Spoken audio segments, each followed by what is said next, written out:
Donc nous allons maintenant ouvrir la discussion sur l'excellent exposé de Michel Vincent. Oui, Loïc. Je sais pas, je peux parler comme ça. Oui, on t'entend, toi. Oui, mais il me semble que la question de l'antimilitarisme devrait être au cœur, sinon la première question qui nous préoccupe. Parce que si on analyse bien ce sujet-là, on s'aperçoit d'abord que le militarisme veut dire l'idée, quelle qu'en soit la raison, de devoir détruire une partie de l'humanité pour une cause, quelle qu'elle soit, sans rentrer dans le détail ni de ses causes, ni de ses raisons et tout ça. Alors ça, les libres penseurs ne peuvent pas accepter ça. Donc ça pose une autre question, c'est si elle ne rapportait pas la logique militaire beaucoup d'argent à quelques-uns, c'est sûr que ça ferait longtemps qu'il n'y aurait plus de guerre. Donc, à qui ça rapporte? Comment on le dénonce? Qui sont ces profiteurs de guerre, de l'avant-guerre, de pendant la guerre et de l'après la guerre? Parce qu'il y a les profiteurs, c'est les mêmes en général. L'autre chose, c'est les moyens colossaux engloutis là-dedans qui ne permettent pas de satisfaire d'autres besoins sociaux de développement de nos sociétés. Ce sont des sommes énormes, effarantes. Et puis, une question plus fondamentale qui devrait préoccuper les libres penseurs, c'est quelle conception on a quand on est libre penseur de la manière dont on pourrait régler les conflits de quelque nature que ce soit autrement que par la violence. Comment on voit cette question? Est-ce qu'on exclut tout le temps la violence ou pas? Est-ce que quand on est antimilitariste pacifiste, est-ce qu'on est non-violent? Moi, je pose la question, je n'y réponds pas. Moi, j'ai une petite idée sur ces sujets, mais à mon avis, ça mérite de réfléchir. Et donc, je pense que si on prend le sujet comme ça, alors on a des chances d'intéresser autour de nous à débattre sur ce sujet et du coup, de faire mouche sur la prise en compte de ces sujets, de ces questions. Parce que dans la vie de tous les jours, j'ai bien aimé que tu débutes ton intervention en montrant les conflits qu'il peut y avoir entre des individus dans la vie courante de tous les jours, quoi. Ben oui, parce que c'est réel, ça. Mais on a aussi des exemples courageux qui n'ont pas permis, malheureusement, de produire suffisamment leurs effets. Mais enfin, la Commune de Paris, une des premières décisions qu'elle a prises, c'était d'abolir l'armée. Alors, poser cette question de l'abolition de l'armée nous amène plein de trucs. C'est « Ah ben oui, mais comment on va faire pour se défendre comment si, comment… » Ben oui, ben on en débat, d'accord? On en débat. D'abord, comment on se défend, soi-disant, s'il y avait à se défendre de quelque chose. Comment on empêche peut-être d'être agressé, d'abord, etc., etc. En tout cas, si on met la question de l'antimilitarisme au cœur de nos préoccupations, on a des chances de faire grandir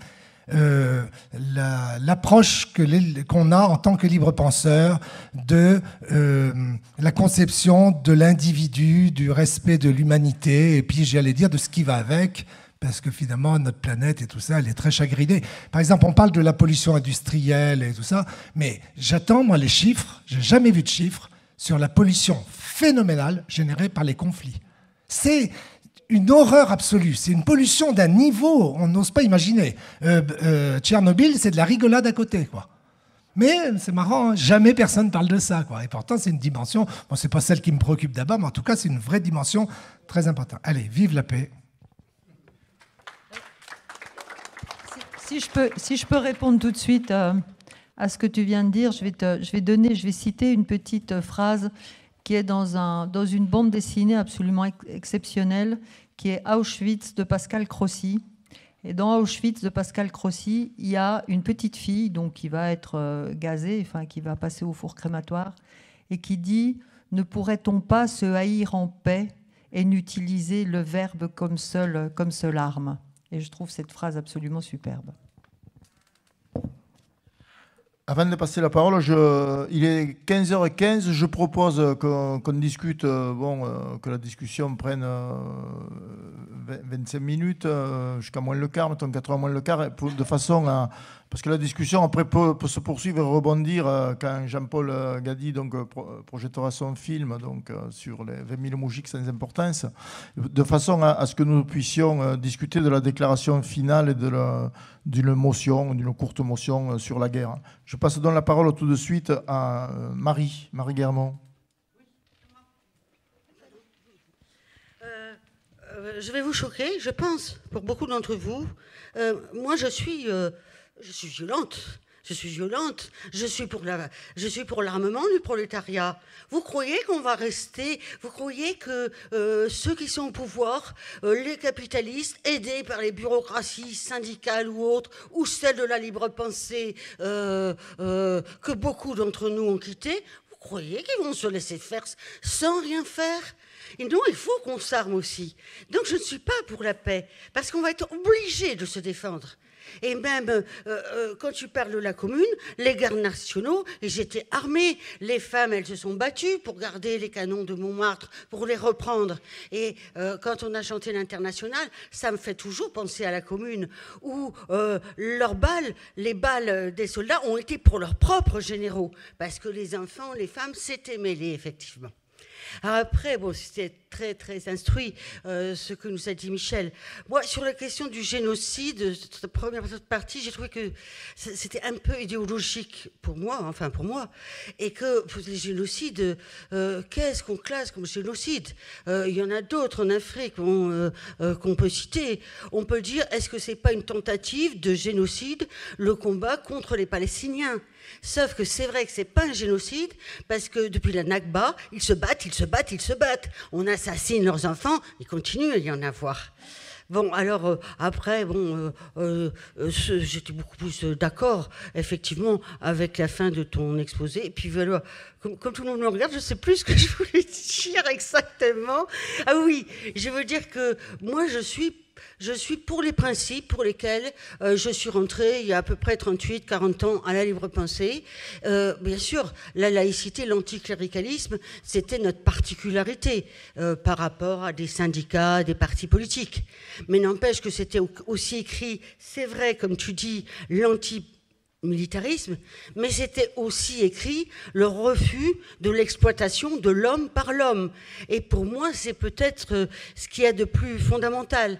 Sauf que nous, voilà, on peut apporter... moi, je parle de mouvement ouvrier, j'ai plus d'organisation, à part que je suis comme le camarade à Limoges, à la fédération de Limoges, de la libre pensée.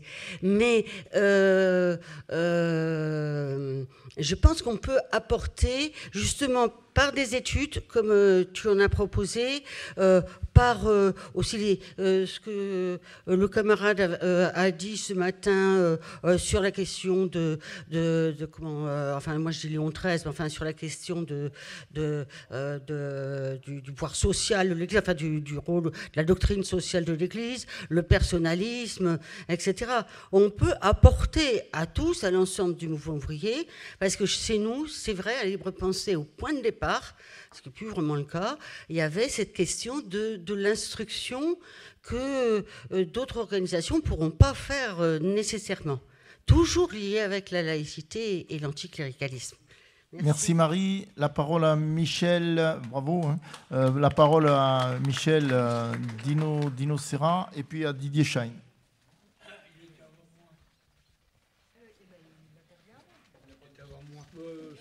On n'est pas dans la queue pour faire... La parole à Simon. Ne vous battez pas.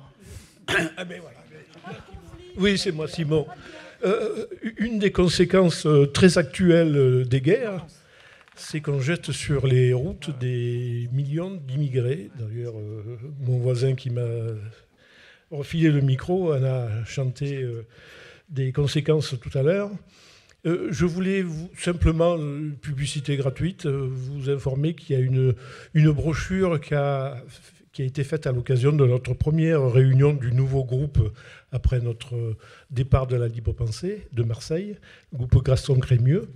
C'est la crise migratoire en France et en Europe, dans laquelle vous allez trouver toutes les informations qu'on ne vous donnera jamais dans les médias, c'est-à-dire tous les chiffres De quoi s'agit-il exactement quand on parle d'immigration et d'envahissement, de terrorisme? Qui fait quoi? Vous avez donc là-dedans, pour la modique somme de 2 €, toutes les informations dont vous avez besoin sur un sujet d'actualité. Voilà. Merci Simon. La parole à Michel Dinocera. Oui. Bah, applaudissez-le quand même. Non, mais achetez surtout la brochure.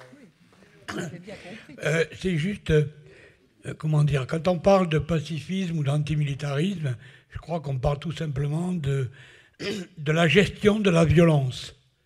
Personnellement, moi je crois que je l'ai dit tout à l'heure, bon, je suis pacifiste, je fais partie de l'Union pacifiste, de l'Internationale des résistants à la guerre, mais je ne suis pas non-violent, ça c'est clair. Non-violent au sens gandhiste. Donc ça, ces débats, je vous renvoie au dernier numéro de l'Union pacifiste, il y a tout un jeu de questions-réponses en termes de réflexion avec, entre l'Union pacifiste et, vous devez le connaître, Yanis Youluntas.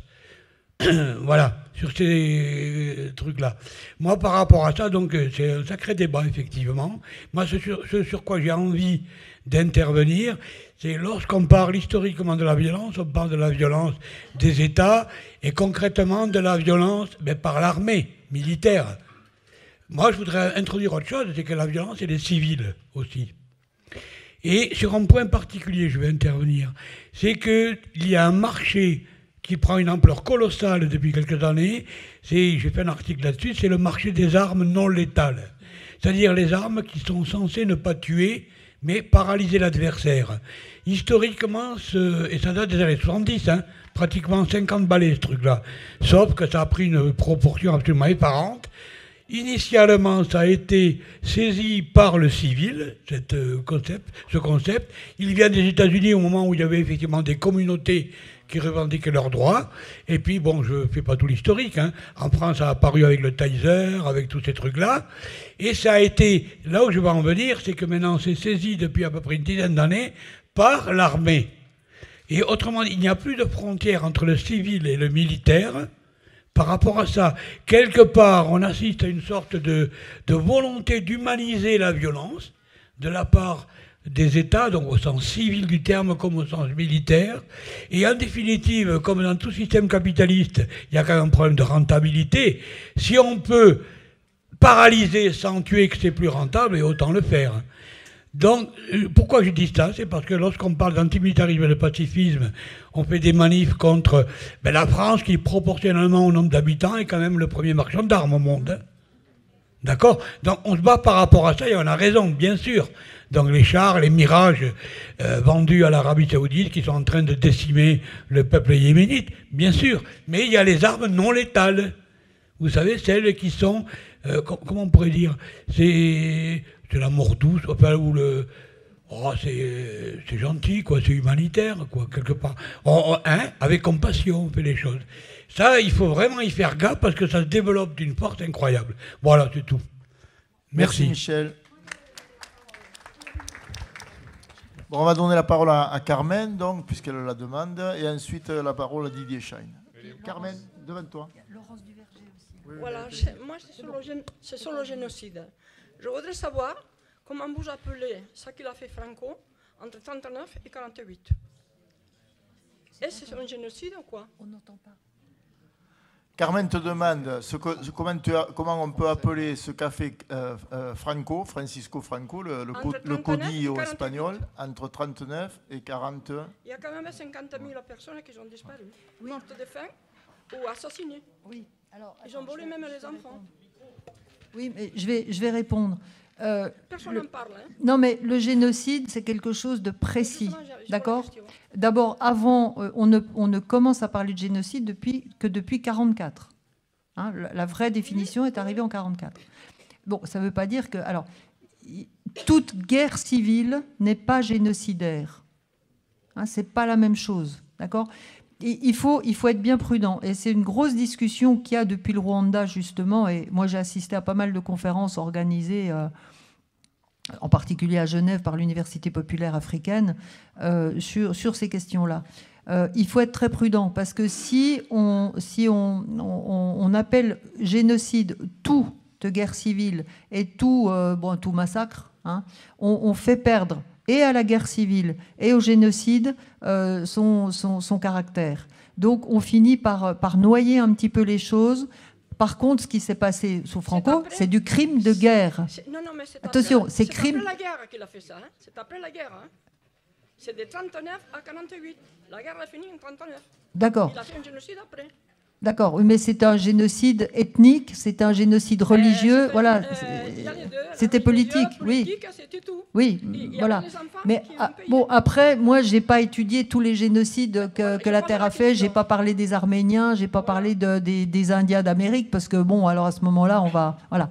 Hein. J'ai donné 3 exemples. Après, effectivement, on peut réfléchir, savoir si c'était un génocide ou pas, ou si on pouvait le considérer comme un génocide. Ça, là-dessus, très franchement, j'ai pas la réponse. Hein, voilà. Bon, mais effectivement, peut-être qu'on peut le considérer comme un génocide. Je vais vous dire quand même que j'ai 88 ans maintenant, et je voudrais qu'on y fasse un procès à Franco, pour le génocide qu'il a fait, parce que c'était un génocide. Et parce que c'était après la guerre. Voilà, merci. Oui, tout à fait. Mais bon, après, c'est des procès par contumace, donc enfin, bon, voilà, c'est pas évident. Mais ouais, non, mais il faut le faire. Merci à Carmen d'avoir soulevé ce problème qui est un problème douloureux, bien sûr, et à réfléchir. Donc, je vais donner la parole maintenant à Didier Schein, qui était prévu comme intervenant pour faire un exposé, mais vu le temps qui nous est imparti, Laurence parlera ensuite, et il y a Jean aussi. Bon, donc, je vais demander à Didier de résumer un peu son intervention. Merci. Sur le fait que le gouvernement actuellement envisage de donner le service militaire aux jeunes adolescents au collège, c'est très grave là. Je pense qu'il y a une position à prendre parce que voilà ce qu'ils disent. Ils disent les jeunes de 12 à 16 ans sont malléables. Voilà comment ils parlent, nos représentants. Enfin, nos représentants, c'est pas du tout mon représentant. Ceux qui veulent nous diriger. Hein. Et je pense que là, il faut qu'on prenne une position extrêmement claire. À l'école, ni l'armée, ni patron. Moi, en 68, j'étais dans les... Ni curé. Bon, bien sûr, mais là, ceux-là, je ne les connais pas. Bon, je veux dire qu'en 68, hein, on s'est battu pour que ni l'armée, ni les patrons ne rentrent dans les... ni la police ne rentrent dans les universités. Je suis désolé. Hein. Alors, moi, actuellement, si dans le collège, on fait rentrer l'armée pour manipuler les jeunes âmes, hein, puisque ça va être la curtaille, plus, je suis désolé, ouais, bon, les curés, plus l'armée, ça suffit. Il y a déjà les patrons. Parce que dans les bassins de formation, hein, qui sont faits avec, comment ça s'appelle, la régionalisation, ça va être le recrutement aussi patronal des jeunes ouvriers. Hein, futurs jeunes ouvriers ou jeunes intellectuels, on s'en fout. Ça va être un recrutement comme ça. Donc, si vous voulez, moi, je voudrais qu'on s'interroge là-dessus. Ce ne sont pas les jeunes de 20 ans à 25 ans qu'ils visent, c'est ceux qu'ils peuvent encore pétrir au niveau de la pensée. Je suis désolé. Voilà. La parole. Patronne. Bon, camarades, j'avais prévu un exposé plus important que ce que je vais faire parce que je vais concentrer. Premièrement, le groupe Victor Hugo a une tradition, c'est celle d'un rassemblement au mois de novembre, aux environs du 11 novembre et après, à Niane, où il y a un monument aux morts pacifistes. Et depuis 20 ans que ce rassemblement se fait, on voit de plus en plus de gens venir écouter les orateurs, participer au débat. Alors je pense que ce n'est pas un hasard. Cette question des fusillés pour l'exemple reste d'actualité. Et tellement d'actualité que quand Macron,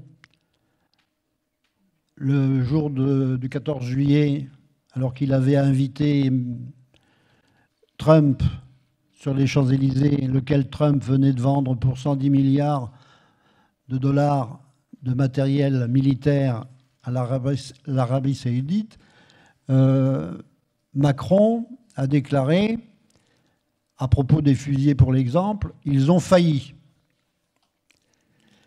C'est-à-dire que bon, la bonne vieille méthode, les bons vieux réflexes de la caste militaire incrustée dans l'appareil d'État veille au grain contre tous ceux qui peuvent se mutiner et qui se sont mutinés.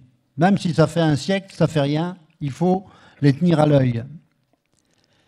Et pourquoi ce déchaînement de violence de caste contre la classe ouvrière, contre ceux qu'ils ont massacrés? Ils savent très bien ce qu'ils font. J'ai analysé de près, comme l'a fait Jean-Paul d'ailleurs dans sa brochure sur la guerre, les sommes astronomiques qui sont dépensées en matériel militaire. L'économie d'armement gangrène jusqu'à l'os la société capitaliste. Jaurès disait le capitalisme porte en lui la guerre comme la nuée porte l'orage, et je pense que c'est plus vrai que jamais. Alors pour ma part, je pense que libres penseurs, nous ne pouvons pas, être ceux qui allons arrêter la guerre. Pour ça, je pense que, et c'est ce qu'a fait Jaurès, malheureusement, l'international s'est dérobé, Jaurès s'est tourné vers l'international, puis il a été assassiné, comme vous le savez, et l'international, à ce moment-là, a tourné kazakh et s'est rangé du côté des castes militaires, des bourgeoisies de leur propre pays, déchaînant la boucherie. Mais je pense qu'effectivement, il faut une internationale. Qu'est-ce que peuvent faire les libres penseurs? Ils peuvent, démonter l'intox, parce que les castes militaires, la bourgeoisie, a besoin, bien évidemment, de justifier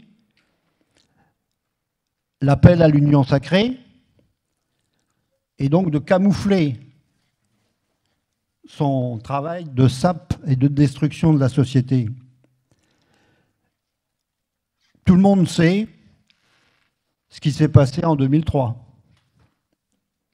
Il y a un cinéaste qui s'appelle Abbas Fadel, qui a eu un prix d'ailleurs pour son film qui s'appelle Homeland, et qui décrit tout simplement la vie d'une famille irakienne, sa famille d'ailleurs, avant la guerre et après la guerre.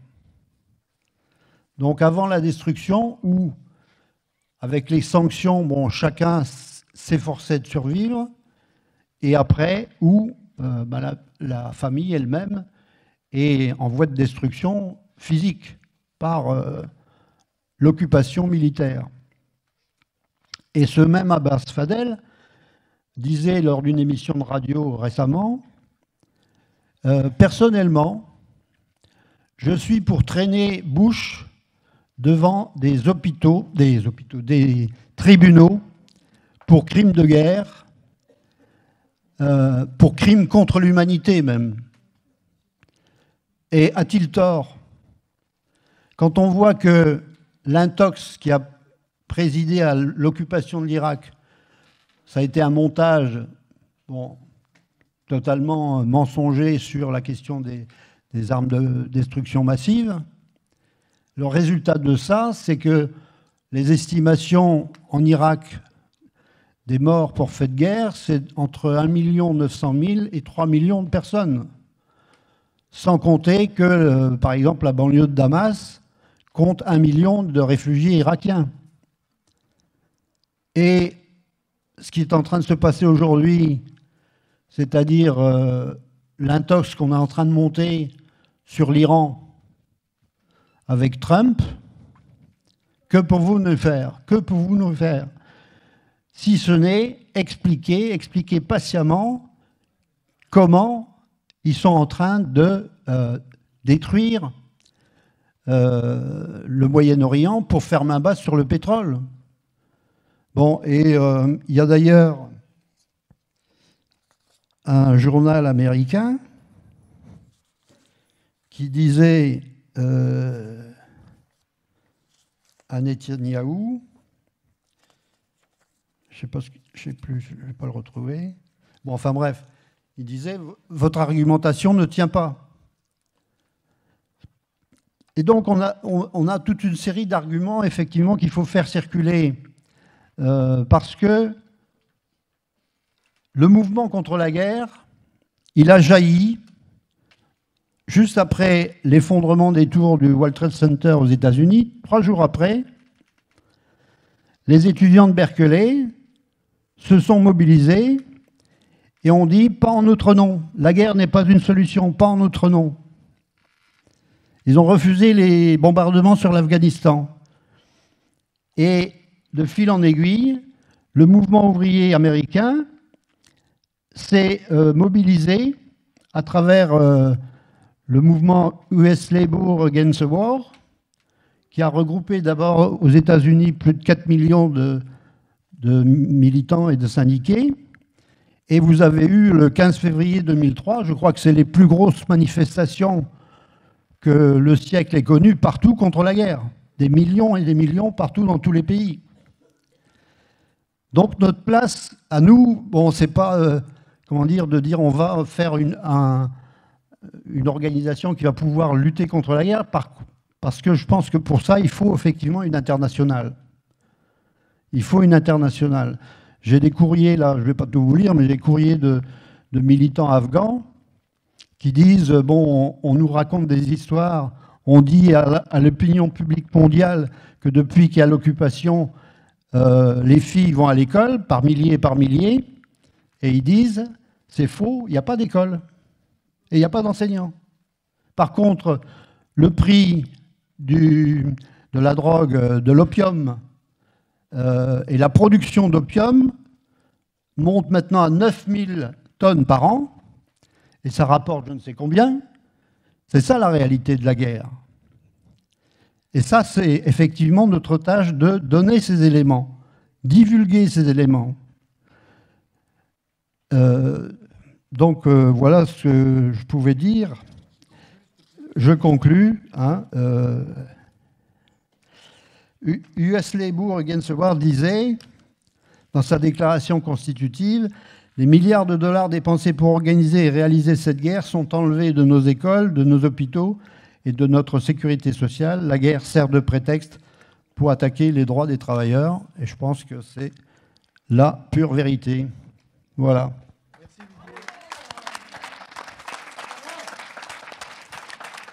Merci Didier. La parole donc maintenant à Laurence Duverger.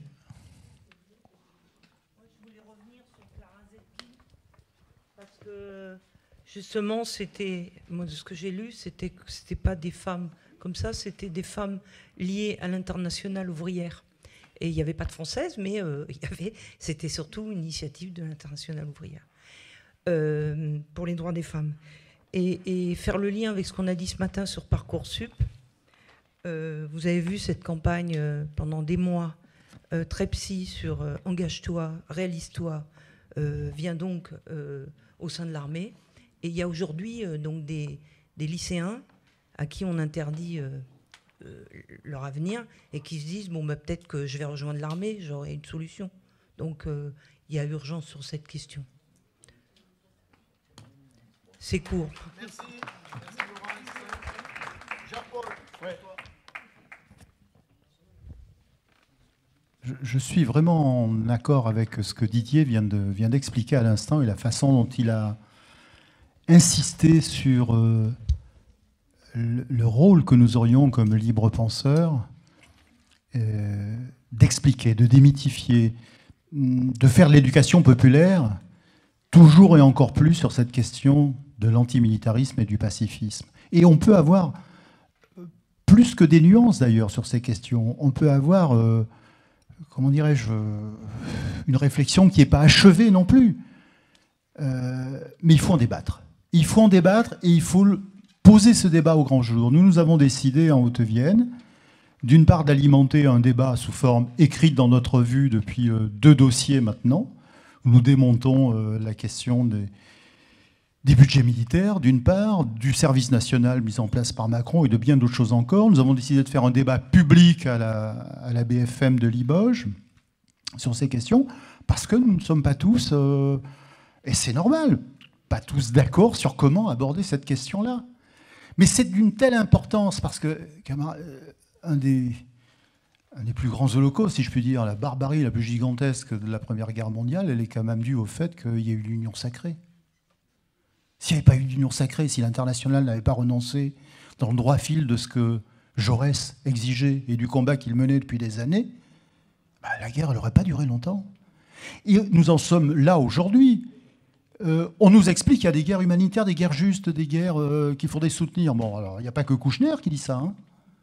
Il n'y a pas que Kouchner qui dit ça. À l'Assemblée nationale, vous avez des députés d'un certain parti, que je ne nomme pas, qui défendent cette position, qu'il faut que le Parlement soit consulté pour décider d'intervenir en Syrie. La seule position, à mon avis, honnête, prolétarienne et internationaliste, c'est de dire pas de guerre, refusons la guerre. Et pour refuser la guerre, il faut mener un combat conséquent, comme a pu le mener Karl Liebknecht. Hein. Ils n'étaient pas nombreux. Ils n'étaient pas nombreux avec Rosa Luxembourg et avec d'autres, Akienthal et Asie Merval en particulier, ceux qui se sont rassemblés contre la guerre. Mais c'était un combat juste. Et aujourd'hui, moi, je pense qu'il n'y a pas d'autre issue pour nous et pour d'autres de dire qu'il faut faire de la propagande, il faut expliquer les choses, il faut rallier notre cause. On en parlera peut-être tout à l'heure sur la question des mutins et de la courtine. Moi, personnellement, je suis pour défendre le droit à se mutiner, à déserter. Je défends les objecteurs et je défends tous ceux qui disent non. Quand on a eu ce débat à la Courtine pour les centenaires de la mutinerie des soldats russes, il y a des classes de CM2 qui étaient là avec leurs instituts qu'on avait invités. Croyez-moi, c'était un des plus grands contentements de ces 3 jours de voir ces mômes, 9, 10 ans, à la fin de la journée, avoir compris quel avait été l'enjeu de ces soldats quand ils avaient passé 3 mois à la Courtine, à se révolter, à virer leurs officiers, à dire on ne veut plus combattre et on ne veut plus servir de chair à canon. Ces 100 gosses qui étaient là, creusois, ils avaient compris ça. Après, juste après, une semaine après, il y a des élèves de première qui nous contactent parce qu'ils faisaient un TPE. Vous savez, vous les enseignants, ce que c'est un travail personnel encadré.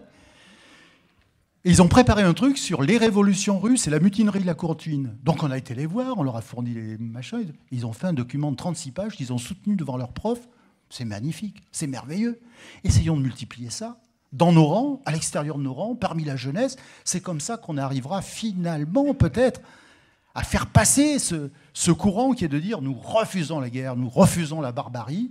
Effectivement, Didier a raison, il n'y a pas 36 issues non plus. Hein. Il faut que ce soit le mouvement ouvrier et le mouvement ouvrier international qui puisse dire son dernier mot, en l'occurrence. Mais s'il n'y a pas eu un travail de fait dans les organisations, dans les associations et dans les partis là-dessus, ça sera encore plus facile que d'y arriver. Parce qu'on n'est pas quand même si loin que ça d'une déflagration. Hein. Enfin, moi, je ne veux pas être pessimiste, mais on a frôlé ces temps derniers le fait que quelques fous puissent déclencher des choses. Et ce n'est pas impossible que ça puisse revenir à nous. Donc essayons de placer ça au centre de nos débats quand même. Qu'est-ce qu'on fait concrètement, pratiquement? Ça passe par le débat, ça passe par des initiatives. Nous, on va faire par exemple là 2 spectacles pacifistes avec un mec qui est passé à la Courtine, qui s'appelle Patrice de Benedetti, qui est marseillais, et qui fait un spectacle fabuleux contre la guerre en dansant devant les monuments aux morts. On les fait dans 2 villes de Haute-Vienne, à Saint-Junien et à Limoges, et on le fait avec 18 associations. Mais ça nous permet d'aborder avec ces 18 associations et avec les militants de ces associations, ce qu'on entend, nous, par antimilitarisme et pacifisme. Je pense qu'il y a plein de choses à faire sur le terrain de l'éducation populaire et sur le terrain du débat pour avancer dans ce qui nous paraît juste. Merci Jean-Paul.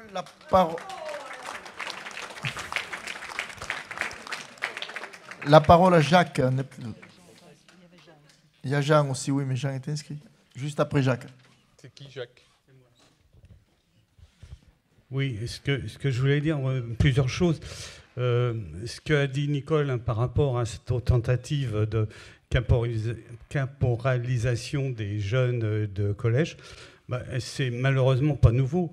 Dans le cas de la Ve République, vous vous rappelez les accords RNU avec le ministre de l'Éducation nationale de l'époque, de faire entrer l'idéologie militaire dans les classes. Donc tout ça, c'est malheureusement pas nouveau.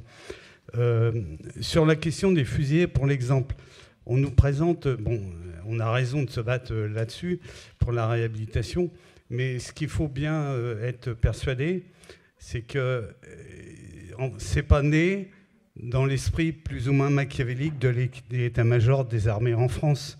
Les fusillés, pour l'exemple, il y en a eu dans tous les pays belligérants. En particulier, les Italiens, ils ont morflé beaucoup plus dur. Mais tout ça, c'est venu, parce que je ne sais pas si vous avez suivi un peu la chose, mais ça a donné, c'est une réponse des différents états-majors aux fraternisations qui ont eu lieu en France, en particulier sur le front occidental, à l'occasion du premier Noël de la guerre en 1914. Ce que je voulais dire aussi, on a parlé beaucoup de Macron ce matin, mais le fait également qu'il se rende en pèlerinage sur la tombe de Clémenceau, ça a une signification qui rejoint d'ailleurs, je ne sais pas si vous vous rappelez, Valls, quand il était Premier ministre, il a dit qu'il se reconnaissait davantage dans Clémenceau que dans Jaurès. Là aussi, ça a une signification bien particulière. Pour terminer sur une note un petit peu humoristique, c'est Alain, dans son exposé, qui a effectivement mis en exergue le fait que plus les guerres avancent, plus il y a de victimes civiles par rapport au conflit passé. Moi, j'ai toujours en mémoire, c'est Fernand Reynaud, dans un de ses sketchs, qui disait moi, du fait qu'il y a de plus en plus de morts civiles, moi, la prochaine guerre, pour être à l'abri, je m'engage dans l'armée. Merci Jacques. Jean, c'est à toi maintenant. Jean, jamais ça.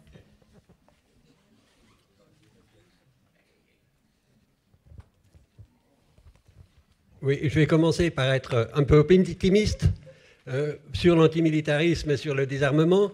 Il faut savoir qu'actuellement, tous nos sous-marins nucléaires et le Charles de Gaulle peuvent être arrêtés quand ils le veulent par les États-Unis. À partir du moment où Alstom a été vendu, enfin, a été volé par General Electric, de toute façon, toute la partie nucléaire en France peut être arrêtée. Alors, je vais être moins optimiste. On est en état de guerre avec les États-Unis, c'est-à-dire qu'effectivement, le jour où ils veulent, ils arrêtent toute la production d'électricité, que ce soit nucléaire ou des barrages. Il restera une partie de solaire, pour cette partie-là, ils ne l'ont pas, mais tout ce qui dépend de turbines est aux mains des États-Unis. Je vous conseille alors, de suivre de temps en temps, alors on ne le sait pas forcément d'avance, de regarder un documentaire qui est passé sur la chaîne parlementaire qui s'appelle « La guerre fantôme », qui explique comment les Américains ont volé Alstom et les conséquences que ça a. Et dans ce documentaire, ce n'est pas des affreux gauchistes qui parlent. Hein. Il y a l'ancien chef d'état-major des armées qui dit que de toute façon, après la deuxième guerre d'Irak, le porte-avions Charles de Gaulle était arrêté parce que les Américains refusaient de donner les pièces de rechange, que un ancien responsable de la DGSE, bon, je ne pense pas que ça soit un affreux gauchiste, Jacques Miard, qui est un mec de droite pourtant, hein, mais à qui il reste quelques semblants de république, pas forcément de laïcité, mais au moins de république, et qui explique, ce documentaire, qui explique comment, Macron est directement impliqué, c'est-à-dire qu'en 1917 ou en 1918, il serait passé en conseil de guerre pour crime contre l'État, comment, effectivement, le mari de Pécresse est impliqué, comment la femme de Longuet est impliquée, comment, effectivement, tout le cabinet de Nicolas Sarkozy est impliqué. C'est un truc qu'il faut voir. Ça repasse de temps en temps. Surveillé sur la chaîne parlementaire, ça s'appelle La guerre fantôme. Et ça, on comprend à partir de là pourquoi, à partir de la déclaration de Trump sur l'Iran, Total, PSA et toutes les boîtes européennes se couchent. Parce que de toute façon, c'est un moyen pour que des boîtes américaines rachètent tout, enfin, volent tout. Merci Jean. J'avais comme dernier inscrit Guy de Salas.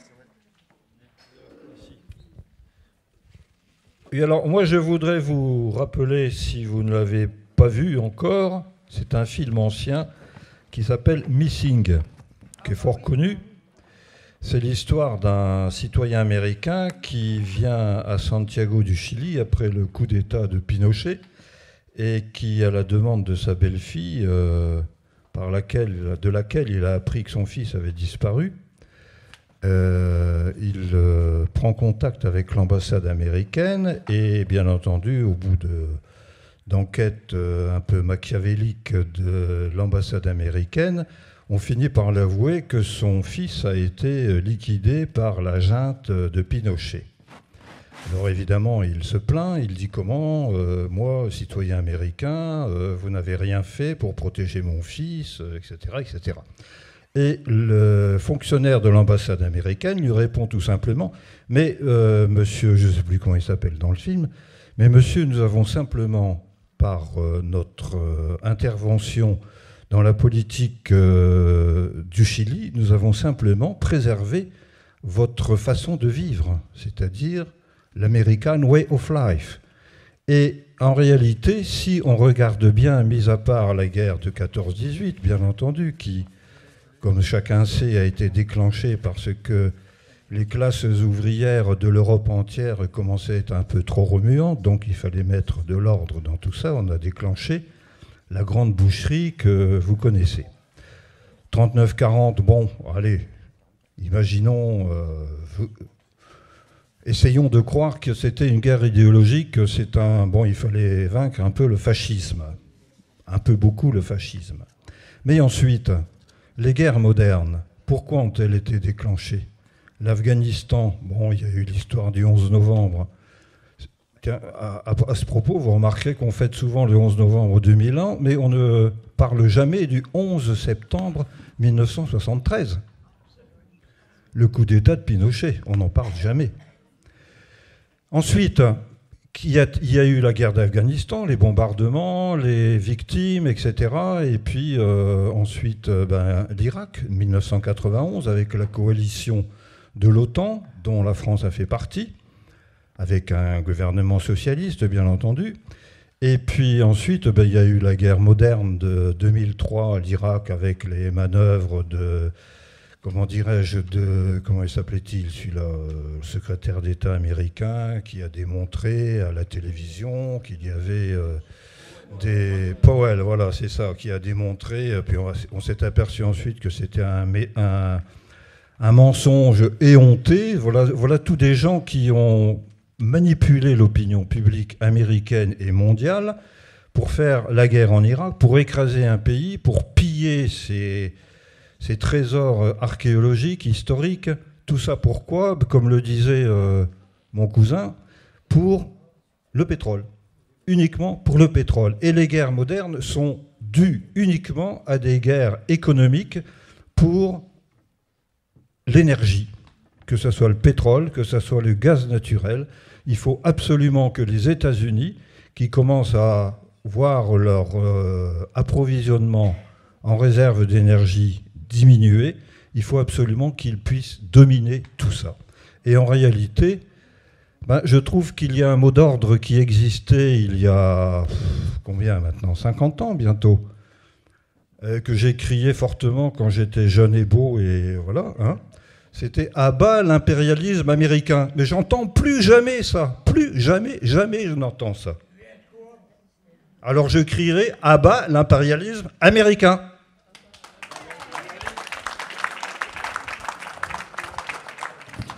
Merci Guy. Donc maintenant, je voudrais en quelque sorte essayer de dégager ce qui se dégage, de dégager de la journée,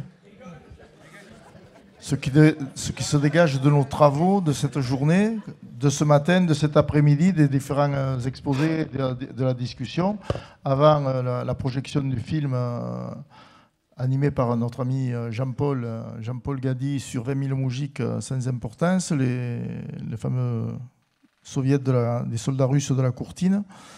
Tout d'abord, concernant le bulletin donc, de discussion et d'échange entre militants, groupes, cercles laïques et libres penseurs. Donc, parmi les feuilles qui me sont revenues, j'ai 42 militants, libres penseurs, laïques, donc, qui se sont inscrits pour contribuer à ce bulletin, à l'animation de ce bulletin. Et de nombreux départements, d'ailleurs. Je ne citerai pas tous les départements, mais il y en a pratiquement 20 départements. Et 42, 43 même donc, militants qui se sont inscrits pour contribuer, pour écrire, pour mener l'enquête que nous avons décidée. Je voudrais vous soumettre donc la déclaration des participants aujourd'hui de notre rencontre. Le 16 juin, 80 militants laïcs, libres penseurs syndicalistes venus de 21 départements ont répondu à l'appel du groupe des libres penseurs Victor Hugo de l'Hérault pour participer à une rencontre laïque et antimilitariste. La discussion a porté sur le projet gouvernemental d'étendre l'obligation scolaire aux élèves de maternelle.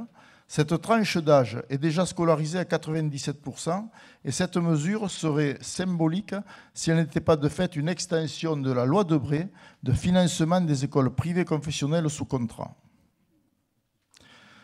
Les communes seraient alors tenues au financement des écoles maternelles privées. Les participants qui se prononcent clairement pour que tous les fonds publics aillent exclusivement à l'école publique, pour l'abrogation de la loi Debré, se prononcent a fortiori contre son extension. La pétition lancée par le groupe Victor Hugo a reçu plusieurs centaines de signatures de militants laïcs, de syndicalistes, d'élus, de DDEN. Les participants décident de poursuivre sa signature. La discussion a porté sur les attaques du gouvernement Macron contre la laïcité institutionnelle. Le discours de Macron devant la conférence des évêques profile la remise en cause de la loi de séparation des églises et de l'État, tout comme le rapport Sénart-Nota sur le thème « Entreprise et intérêt général », préparatoire à la loi Pacte, est ouvertement inspiré de la doctrine sociale de l'Église. Ils réaffirment avec force leur exigence du maintien et du strict respect de la loi de 1905, de séparation des États et de l'Église et des Églises, et se déclarent prêts à répondre à toute initiative allant dans ce sens. Ils apportent tout leur soutien à la manifestation organisée par le groupe Labarre d'Abbeville le 1er juillet prochain, devant le monument dédié à sa mémoire, en commémoration du martyre du chevalier de Labarre, supplicié et condamné à mort le 1er juillet 1766, pour avoir manqué de respect envers la religion. La discussion a porté aussi sur la politique guerrière du gouvernement.